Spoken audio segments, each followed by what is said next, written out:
মীন রাশির ক্ষেত্রে শুক্র কারক গ্রহ না। শুক্র হচ্ছে তৃতীয় ঘরের অধিপতি, যেটা হচ্ছে বৃষ রাশি, এবং অষ্টম ঘর যেটা হচ্ছে তার মূল ত্রিকোণ রাশি তুলা রাশি। এই দুই ঘরের অধিপতি শুক্র এতদিন অবস্থান করছিল মীন রাশির অধিপতি দেবগুরু বৃহস্পতির সাথে জুতি তৈরি করে চতুর্থ ঘরে, যেটা হচ্ছে মিথুন রাশি। এবার শুক্রদেব এই 21শে আগস্ট 2025 রাশি পরিবর্তন করছে এবং 14ই সেপ্টেম্বর পর্যন্ত এই রাশি পরিবর্তন করে অবস্থান করবে কর্কট রাশিতে, যেটা হচ্ছে মীন রাশির ক্ষেত্রে পঞ্চম ঘর।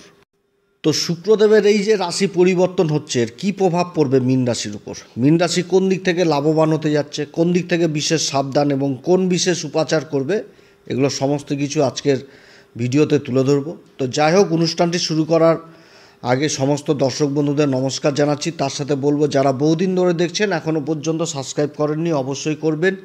এই চ্যানেলের সঙ্গে থাকুন, জ্যোতিষীয় সম্পর্কিত অনেক তথ্য জানতে পারবেন। তবে আমি কোনো রকমভাবে কোনো দর্শক বন্ধুকে বিভ্রান্ত করার চেষ্টা করছি না। এটা গ্রহের গোচরের উপরই আলোচনা করা হচ্ছে, কারো কোনো রকম ব্যক্তিগত কুষ্টি ধরা আলোচনা নয়।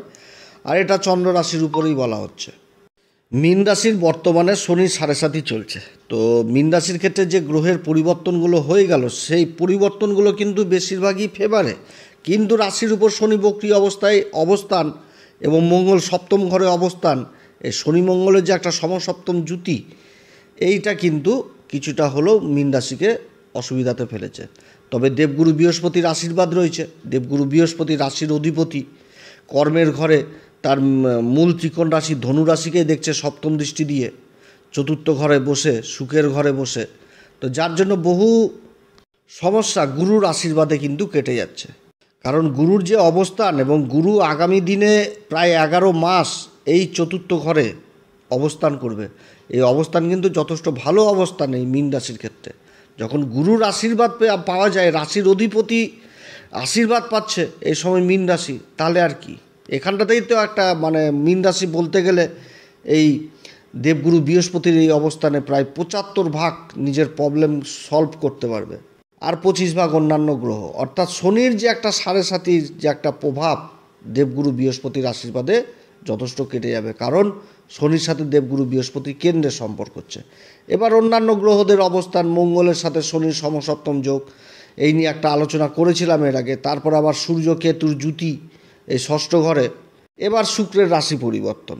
শুক্রের রাশি পরিবর্তন, পঞ্চম ঘরে অবস্থান শুক্রদেবের, এবং আগে থেকে আবার এই ঘরে বুধ অবস্থান করছে। তো বুধ আর শুক্রের জুতিতেও কিন্তু এখানটাতে লক্ষ্মীনারায়ণ যোগ তৈরি হচ্ছে। মীন রাশির ক্ষেত্রে বুধ হচ্ছে কি কেন্দ্রের দুটি ঘরের অধিপতি। চতুর্থ ঘর সুখের ঘরের অধিপতি হচ্ছে বুধ, এবং সপ্তম ঘরের অধিপতি যেটা মূল ত্রিকোণ রাশি কন্যা রাশি, এই দুটি ঘরের অধিপতি বুধ তো অবস্থান করছে কর্কট রাশিতে, যেটা হচ্ছে পঞ্চম ঘর। তো এখানটাতেও কেন্দ্র ত্রিকোণ একটা রাজযোগ তৈরি হয়েছে, কিন্তু রাশি হয়ে গেছে কি কর্কট রাশি। কর্কট রাশিতে তো বুধ অতটা ভালো পজিশন না, এবং শুক্রেরও পজিশন অতটা ভালো না। কিন্তু কর্কট রাশিতে যে নক্ষত্রগুলো পাচ্ছে, সেই নক্ষত্রগুলো আবার যথেষ্ট ভালো পাচ্ছে এই দুটি গ্রহ। চন্দ্রমা কাকেই শত্রু মনে করে না, কিন্তু শুক্রদেব তো মনে করে চন্দ্রমাকে শত্রু।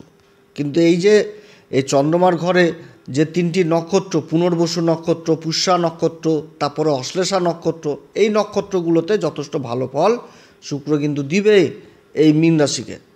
শুক্র হচ্ছে কি ঐশ্বর্যের কারক, প্রতিভার কারক, আকর্ষণের কেন্দ্রবিন্দু, ধনসম্পত্তির কারক, গ্ল্যামার, সমস্ত কিছু কিন্তু এই শুক্র থেকে দেখা হয়।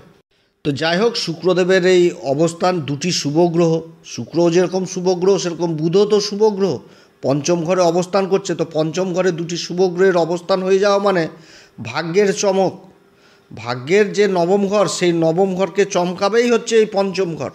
পঞ্চম ঘর থেকে বহু জিনিস দেখা হয়, এবং এই দুটি গ্রহের যে মিলিত জুতির দৃষ্টি, একদম সম্পূর্ণ সপ্তম দৃষ্টিটাই থাকছে একদম একাদশ ঘরে, লাভের ঘরে।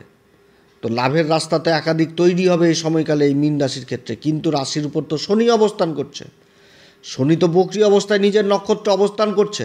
তো শনিও কিন্তু বুঝাচ্ছে যে যে কোনো কাজ করতে গেলে সিস্টেমের মধ্যেই করতে হবে, অনুশাসনের মধ্যে করতে হবে। এবং যে নক্ষত্রে শনি অবস্থান করছে, সেই নক্ষত্রের মেন জিনিসই হচ্ছে হিসাব কিতাব। অতএব হিসাব করে কিন্তু চলতে হবে। যে কোনো কাজ করতে গেলে হুটহাট করে ডিসিশন নেওয়া, সেটা কিন্তু করলে চলবে না।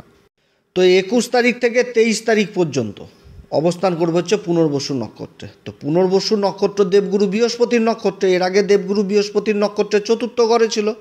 দুই গুরুর দৃষ্টি পড়ছিল একদম কর্মের ঘরে, এবার এক গুরুর দৃষ্টি পড়বে কর্মের ঘরে, আরেক গুরুর দৃষ্টি পড়বে হচ্ছে লাভের ঘরে।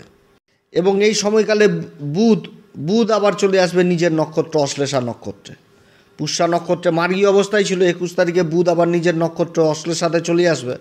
অর্থাৎ যে কাজগুলো বিগত দিনে হচ্ছিল সেই কাজগুলোর মধ্যে কিছুটা হলেও পরিবর্তন হবে, লাভের অঙ্ক একটু বৃদ্ধি পাবে, লাভের রাস্তা দেখতে পাবে, বুঝতে পারবে। এবং বুধ অশ্লেষাতে চলে আসা মানে নিজের কাজকে কিভাবে হাসিল করতে হবে সেটাও কিন্তু হবে। এবং এই শুক্র আর বুধের মিলিত জুটির দৃষ্টি থাকছে মকর রাশিতে, যার অধিপতি শনি। শনির সাথে হচ্ছে কি পরম মিত্রতা সম্পর্ক।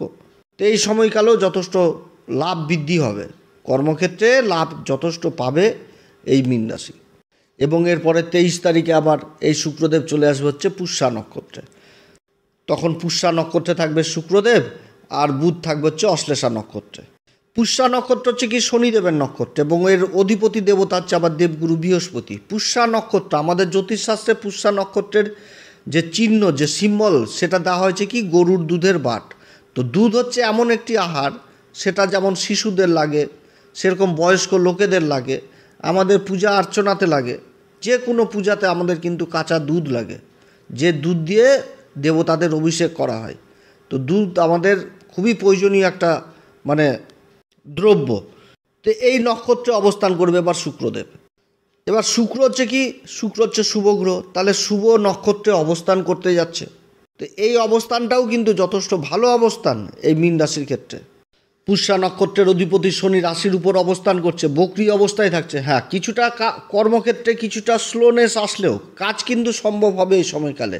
তবে যে কোনো কাজ করতে গেলে হিসাব করে করতে হবে, ধৈর্য ধরে করতে হবে। কোনো রকম তাড়াহুড়া করে কোনো কাজ নয়, যেটা কাজ করা হবে সেটা বিশ্লেষণ করেই করতে হবে। এবং কারো মুখের কথাতেও কিন্তু কাজ নয়, যেখানটাতে কাগজপত্রের ব্যাপার থাকছে সেই কাগজপত্র মেনটেন করতে হবে। পিতামাতাদের সন্তানের প্রতি দুশ্চিন্তা এই সময়কালে দূর হবে। সন্তান যে কর্ম করবে সেই কর্মে বিশেষ উন্নতির যোগ রয়েছে। শিক্ষার দিক থেকেও বিশেষ উন্নতির যোগ রয়েছে। যারা বিদেশে যাওয়ার চেষ্টা করছেন নিজের শিক্ষাকে প্রসারিত করার জন্য, সেই কাজগুলো এখানটাতে হবে ভালো মতন করে। কারণ শনি হচ্ছে কি, এই মীন রাশির ক্ষেত্রে শনি হচ্ছে একাদশ ঘরের অধিপতি এবং দ্বাদশ ঘরের অধিপতি। তো যারা আবার ইম্পোর্ট এক্সপোর্টের কাজের সাথে যুক্ত রয়েছেন সেই কাজগুলোও কিন্তু এখানটাতে হবে ভালো। যারা শিল্পী মানুষ, যারা নৃত্য চিত্র সঙ্গীত শিল্পী, তাদের আবার বৈদেশিক অর্থ উপার্জনের প্রবল সম্ভাবনা থাকবে এই সময়। এছাড়া যারা বেবি ফুড, তারপরে কোনো খাবারের বস্তুর সাথে যুক্ত রয়েছেন, খাবারের কাজের সাথে যুক্ত রয়েছেন, মিষ্টান্নর কাজের সাথে যুক্ত রয়েছেন, এছাড়া খাবারের প্রোডাক্টের কাজের সাথে যুক্ত রয়েছেন, এছাড়া যারা হোটেল হোক, রেস্টুরেন্ট হোক, ক্যাটারিং হোক, এই সমস্ত কাজের সাথে যারা যুক্ত রয়েছেন সেই সমস্ত কাজগুলোও যথেষ্ট ভালো হবে মীন রাশির ক্ষেত্রে। কর্মক্ষেত্রে যোগাযোগ ব্যবস্থার ব্যাপক উন্নতি হবে। সোশ্যাল মিডিয়াতে যারা অ্যাক্টিভ রয়েছেন, মিডিয়ার সাথে অ্যাক্টিভ রয়েছেন, সিনেমা জগতের সাথে যারা অ্যাক্টিভ রয়েছেন, সেই কাজগুলো যথেষ্ট ভালো হবে এই পুষ্যা নক্ষত্রে। এই সময়কালে যাদের বন্ধুত্ব সার্কেল রয়েছে সেই সার্কেলটাও যথেষ্ট বৃদ্ধি পাবে। একটা লিডারশিপ কোয়ালিটি আসবে, বন্ধুদের মধ্যে একটা একতা জিনিস এটাও বজিয়ে থাকবে। এবং নতুন বন্ধু বান্ধব জীবনে আসার প্রবল সম্ভাবনা এই সময় থাকছে। অর্থাৎ পুষ্যা নক্ষত্রের যে গোচর, এটাও কিন্তু মীন রাশির যথেষ্ট পক্ষেই থাকবে। এরপরে সেপ্টেম্বরের 3 তারিখে অশ্লেষা নক্ষত্রে চলে আসবে। অশ্লেষা নক্ষত্রে শুক্র চলে আসবে। তো এই সময়ে আগে আর পিছনে কিছু গ্রহ আবার কিন্তু নিজেদের পজিশনও চেঞ্জ করে ফেলবে। যেমন বুধ 30 তারিখ পর্যন্ত থাকবে, তারপর তো রাশি পরিবর্তন করে চলে আসবে। তো বুধ রাশি পরিবর্তন করা মানে সেপ্টেম্বরের 6 তারিখ পর্যন্ত বুধ থাকবে মঘা নক্ষত্রে। তারপরে 7 তারিখ থেকে চলে আসবে আবার পূর্বা ফাল্গুনী নক্ষত্র, শুক্রদেবের নক্ষত্র। আবার সূর্য কিন্তু 31শে আগস্টে নক্ষত্র পরিবর্তন করে নেবে। মঘা নক্ষত্রে ছিল, মঘা নক্ষত্র থেকে আবার চলে আসবে শুক্রদেবের নক্ষত্র পূর্বা ফাল্গুনী নক্ষত্রে, সেটা সিংহ রাশিতে। আর কেতু তো অবস্থান করছে পূর্বা ফাল্গুনী নক্ষত্রে আগে থেকে। তাহলে এই ষষ্ঠ ঘর যেটা হচ্ছে সিংহ রাশি, এই সিংহ রাশিতে কিন্তু বুধ সূর্য কেতুর জুতি তৈরি হবে। এবং তার সাথে মঙ্গলও কিন্তু আবার নক্ষত্র পরিবর্তন করে নেবে সেপ্টেম্বরের 3 তারিখে। মঙ্গল সপ্তম ঘরে কন্যা রাশিতে অবস্থান করছে, তখন অবস্থান করবে হচ্ছে চিত্রা নক্ষত্রে, যেটা হচ্ছে মঙ্গলেরই নক্ষত্র। 13 তারিখ পর্যন্ত থাকবে মঙ্গল আবার 13 তারিখের পর আবার রাশি পরিবর্তন করবে। শুক্র অশ্লেষা নক্ষত্রে অবস্থান করবে। তো শুক্র অশ্লেষা নক্ষত্র হচ্ছে বুধের নক্ষত্র। তো বুধ হচ্ছে কি চতুর্থ ঘর এবং সপ্তম ঘরের অধিপতি। বুধ অবস্থান করবে সূর্যের সাথে একদম ষষ্ঠ ঘরে। সূর্য বুধ কেতুর জুতি তৈরি হচ্ছে। তো যাই হোক, যখন তৈরি হবে সেই জুতি তখন আবার বিশেষভাবে আলোচনা করব। তো শুক্র এই অশ্লেষা নক্ষত্রে অবস্থান করা মানে, অশ্লেষা নক্ষত্র এমন একটি নক্ষত্র যে নিজের ছাড়া কিন্তু বুঝে না, নিজের কাজকে কিভাবে হাসিল করতে হবে সেটা কিন্তু একমাত্র অশ্লেষা খুব ভালো বুঝে। অশ্লেষা নক্ষত্র বড় বড় ব্যবসায়িক, তারপরে চার্টার্ড অ্যাকাউন্টেন্ট, বড় বড় উকিল, তারপরে অ্যাডভাইজারের কুষ্টিতে পাওয়া যায়। কারণ এরা নিজেদের কাজকে কিভাবে হাসিল করতে হবে তীক্ষ্ণ বুদ্ধি সম্পন্ন হয়। তো এই সময়কালে মীন রাশিও কিন্তু নিজের লাভকে কিভাবে বের করে নিয়ে আসতে হবে সেই রাস্তা যথেষ্ট ভালো পারবে। এবং সূর্যের সাথে বুধাদিত্য যোগ তৈরি হচ্ছে ষষ্ঠ ঘরে। রোগ রিপু ঋণ বহু রকম সমস্যা থেকে কিন্তু দূর হবে এই সময়কালে এই মীন রাশি। নিজের কাজকে প্রসারিত করার জন্য যারা আর্থিক সহায়তার জন্য চেষ্টা করছেন, কোনো ব্যাংক ঋণের জন্য চেষ্টা করছেন, সেই কাজগুলো হওয়ার প্রবল সম্ভাবনা থাকবে। এছাড়া যারা সরকারি কিংবা বেসরকারি কাজের চেষ্টা করছেন, কর্মলাভের সম্ভাবনাও থাকছে তাদের। এই সময়কালে যারা সুতির কাপড়ের ব্যবসার সাথে যুক্ত রয়েছেন, রেডিমেড গার্মেন্টের কাজের সাথে যারা যুক্ত রয়েছেন, যারা স্ত্রীবর্গীয় কাজ যেরকম কসমেটিকের ব্যবসা হোক, ফ্যাশন ডিজাইনার, বিউটিশিয়ান, এই সমস্ত কাজের সাথে যারা যুক্ত রয়েছেন সেই কাজগুলোতে বিশেষ উন্নতির যোগ রয়েছে। যারা মিডিয়াতে রয়েছেন, সেলসের কাজের সাথে যুক্ত রয়েছেন, কথাবাচক হিসাবে কাজ করছেন, সেই কাজগুলোতে বিশেষ উন্নতির যোগ রয়েছে। কর্মক্ষেত্রে নিজের প্রতিভা গুণ এগুলো যথেষ্ট প্রশংসনীয় হবে। ভাগ্যের যথেষ্ট সাহায্য পাবে এই সময়কালে। আর্থিক উন্নতির যোগ রয়েছে। তো এরকম একটা প্রভাব পেতে যাচ্ছে এই মীন রাশি। তবে সবার ক্ষেত্রে যে সমান হবে সেটাও না, যে বহু দাদা দিদি ভাই বোনদের জন্মছকে যাদের গ্রহের অবস্থান খারাপ রয়েছে, তো তাদের কাছে বিশেষভাবে বলবো আপনারা ভালো, আপনাদের আশেপাশে তো জ্যোতিষী রয়েছে, তাদের কাছে ভালো পরামর্শ নেবেন, কিংবা আমাদের কাছেও পরামর্শ নিতে পারেন, আলোচনা করতে পারেন। তবে আমাদের এখানে শুল্ক লাগু থাকবে। আর আমাদের সাথেই যে যোগাযোগ করতে হবে এরকম কোনো ব্যাপার নাই। আপনাদের আশেপাশেও ভালো জ্যোতিষী রয়েছে, তাদের সাথে যোগাযোগ করবেন। মোট কথা, মীন রাশির যা দেখতে পাচ্ছি তাতে দেবগুরু বৃহস্পতির যে অবস্থান চতুর্থ ঘরে 11 মাস, এটা কিন্তু সবথেকে বড় পাওনা এই মীন রাশি। সাড়ে সাতির মধ্যে গুরুর সাপোর্টকেও, এর আগে যেরকম মকর রাশি পায়নি, 5 বছর পায়নি, লাস্টের ইয়ারটা পেয়েছিল, তো সেরকম কুম্ভ রাশি পাচ্ছে লাস্টের ইয়ারটা। তো এই মীন রাশি কিন্তু পেয়ে গেল গুরুর আশীর্বাদ, কেন্দ্রে তাও আবার অবস্থান, এটাও কিন্তু বিশাল ব্যাপার। কারণ রাশির উপর শনিদেব বক্রী অবস্থায় রয়েছে। অনেক জীবনকে একদম চ্যালেঞ্জের মুখোমুখি নিয়ে আসতে পারত, কিন্তু গুরুর যেখানটাতে আশীর্বাদ সেখানটাতে তো সব কিছুই সহজসাধ্য হয়ে যায়। তো যাই হোক, আপনাদের সবার মঙ্গল হোক এটাই কামনা করি। ঈশ্বর যেন আপনাদের মনের মনস্কামনা, ইচ্ছা এগুলো যেন পূরণ করে ঈশ্বর, এটাই তো চাইবো আর কি। তো যাই হোক, এই সময়কালে অবশ্যই প্রত্যেক দিন হনুমান চল্লিশা, বজরং বাণ, শ্রীরাম সীতার প্রণাম মন্ত্র সহকারে পাঠ করবেন। যারা গুরুর দীক্ষা নেননি অবশ্যই গুরুর দীক্ষা নেবেন। কারণ মীন রাশি হচ্ছে এমন একটি রাশি, সত্যবক্তা রাশি।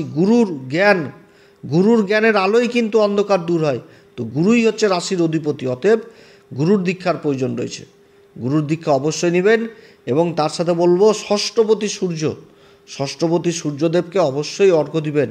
যে কোনো কাজ করতে গেলে পিতা মাতা উভয়ের আশীর্বাদ নিয়ে কাজ করবেন, দেখবেন অবশ্যই জীবনে সফলতা পাবেন।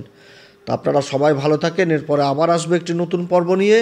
নমস্কার, ধন্যবাদ।